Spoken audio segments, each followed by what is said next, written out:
back to my house. I probably shouldn't have done that, but I run back to my house, and then they're running after me.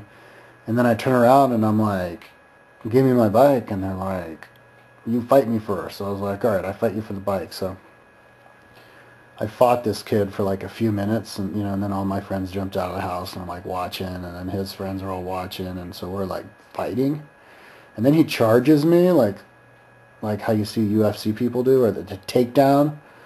But I like grab him and I beat him on his back a bunch of times, and then we both fall down. And I jump up and I'm like done fighting because my lungs were like really like in excruciating pain because I was like exercising right after smoking all that weed. And he's like, kiss my feet, and I'm like, no way. You'll kick me if I do that. Just give me my bike back. And they're like, I can't remember what they said, but I couldn't see my bike anywhere. And then I hear all these sirens. Somebody had called the cops, so they run off. And then the cops come, and the cops found my bike. I guess it was just down the road or something. And the cops come in our house, and they're like looking at both of my bikes, like at the serial number, like treating us like not with a whole lot of respect. And then they bust into our house, and they take all of our pipes, which are a whole bunch of pipes, or my friend's pipes anyways. It's kind of sucked. And then they take off. So anyways, there's all kinds of drama. More drama too, but I don't want to tell that story because he's my friend. It involves my friend. All I'll say is I had a friend who freaked out one night and tried to beat everybody up on my roommate's birthday. And we had to restrain him like 6 times before I finally had to physically throw him out. But I couldn't get his leg out of the door. So he came back in, and then finally my roommate kicked him in the balls, and then we threw him out. But it was just like, yeah, just a whole lot of wacky stuff. But it was fun because the rent was really cheap. It was like $70 a month because we split it amongst so many people. And like, I was stoned the entire year that year. I did like no homework that year. I was stoned the whole time because I was just going around scraping all of my roommates' pipes because everybody smoked weed and there were all these pipes around, so I just scraped their pipes. And I bought like 1 bag or 2 bags that whole year. It was cool, but I was pretty... In the first semester I was doing, I think every single weekend but one, I did a climbing expedition with my friend, my climber friend. And we climbed, one time, like we climbed Cleopatra Spire, which is like 8.5, so I was just like his belayer. And it was like really dangerous because it's like he'd knock in a piece and then it'd be falling out while he knocks in another one above it, and so he has to do it really fast. And if he falls, it could have like pulled my piece out and I could have died. But then we climbed like Shiprock one time, and then he went back there a few months later with his girlfriend and climbed it, but she knocked a rock onto his head and it literally cracked his skull, and they were only halfway down. And when he went to the hospital, the emergency room, they actually did a x-ray, and his skull actually was cracked. And so he like barely made it off the mountain, like unconscious and stuff. It's crazy. But there were like 2 other guys there who like helped him. But that was like the biggest spire in the desert, like Shiprock. You can see it from like hundreds of miles away. It's like 2,000 feet tall. And we climbed Devil's Tower once, and like the Grand Teton, and like we did a road trip. We did all kinds of road trips. We did this one road trip where we went down to the Navajo reservation and did this 2-day river trip on his canoe that he drove down from Alaska. That I actually lost for him, man. I stole it from his house, and I never brought it back to his house. And then I loaned it to this roommate of mine who's an idiot who lost it, who like sunk in the river, and then like it sucked. But anyway, that roommate, I guess, gave him some climbing pieces, and it was cool. But my buddy was kind of pissed at me about that.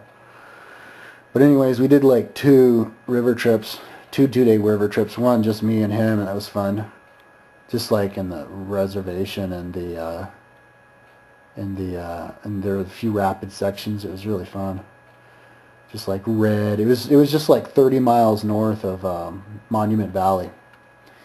And then we went back once with our other friend, and my brother for a 2-day trip. And on one day, we did all this acid, and we hiked up off the side of the river, and it was this like sacred place that he knew about, and there was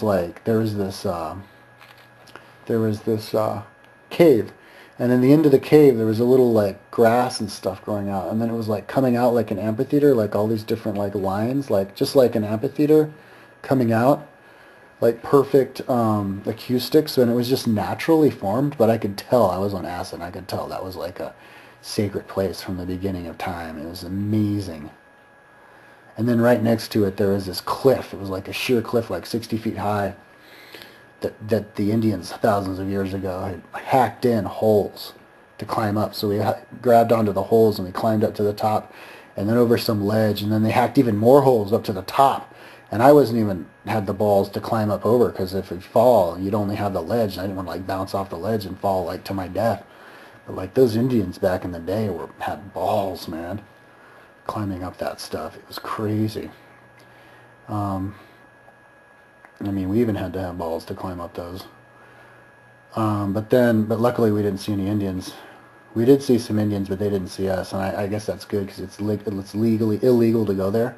But we felt cool about it because our friend was Navajo we were with, but his friend almost got attacked by some Indians, telling him that they didn't want him to be there. But anyway, we finished that trip and hitchhiked back, and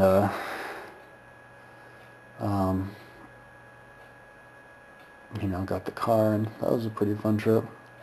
So that was the 3rd year, and then the 4th year, I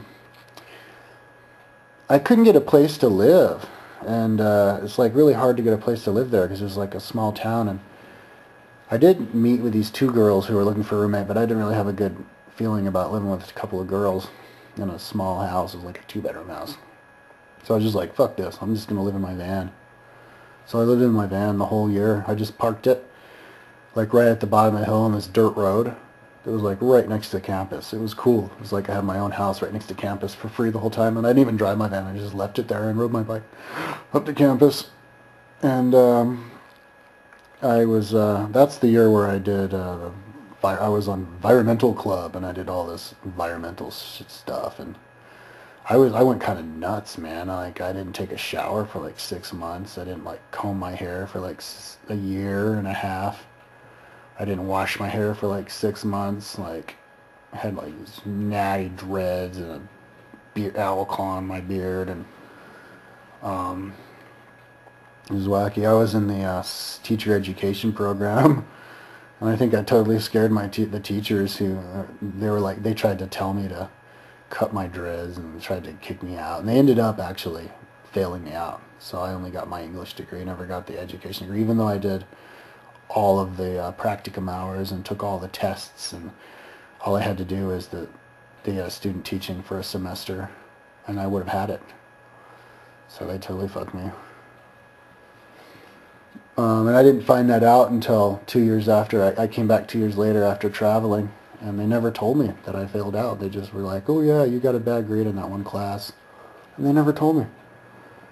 So it was kind of unfair. But that was but then I came back like the next semester after that to finish one semester, because it actually ended up taking me 4.5 years, because I did an extra semester for the teacher education program, which was all for naught anyway. It should piss me off. And I came back, and that's when I joined the bike team. And because there was a bike team by now, there was no bike team my freshman year, and I was like a drugged out, like, stoner, lazy ass dude. I wasn't even skiing or biking or anything my whole time in college. I was just like smoking weed. I mean, I'd do some bike rides, but a few years there, my 3rd and 4th year, I didn't do anything, like at all. So in the 5th year, I was like, well, let's do the bike team this year. So I did the bike team. I went to school the 2nd semester because I was taking care of my dad in the 1st semester because he was dying. And I showed up and I did the bike team, and that was pretty fun. I rode my balls off for the first couple weeks, or like month, maybe a couple months. And then until spring break, where I rode my bike from Durango to San Diego in 5 days, and I was going to ride my bike back, but my knee went out, and I didn't want to risk it. But in retrospect, I should have ridden my bike back. I should have just ridden, because it would have been with the wind, because it was against the wind towards San Diego, so it would have been easier to come back. And I wouldn't have blown up my leg, I don't